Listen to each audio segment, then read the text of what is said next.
Hi, నేను స్వాతి. ఈరోజు మనం ఆలూ బోండా ఎలా చేసుకోవాలో చూద్దాం.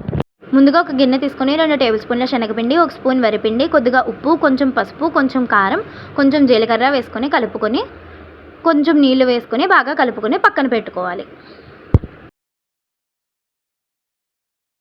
తర్వాత బంగాళదుంపలను ఉడికించుకొని తోలు తీసి ఒక ప్లేట్లో పెట్టుకొని బాగా స్మాష్ చేసుకోవాలి. ఇప్పుడు ఒక మిక్సీ జార్ తీసుకొని 4-5 పచ్చిమిర్చి, కొంచెం జీలకర్ర వేసుకొని కచ్చాపచ్చగా గ్రైండ్ చేసుకోవాలి.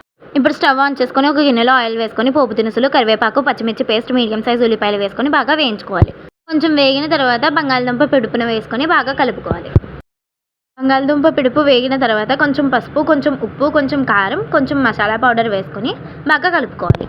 స్టవ్ ఆఫ్ చేసుకొని ఈ స్టఫ్ని ఒక ప్లేట్లోకి తీసుకొని ఉండలుగా చుట్టుకోవాలి. ఇప్పుడు స్టవ్ ఆన్ చేసుకొని డీప్ ఫ్రైకి సరిపడగా ఆయిల్ తీసుకుని ఉండలుగా చేసుకున్న స్టఫ్ని ముందుగా కలిపి పెట్టుకున్న పిండిలోకి కోట్ చేసుకుని ఆయిల్లోకి డ్రాప్ చేసుకోవాలి. అంతే, మన ఆలూ బోండాలు రెడీ. వీటిని కేచప్తో కలిపి తింటే బాగుంటుంది.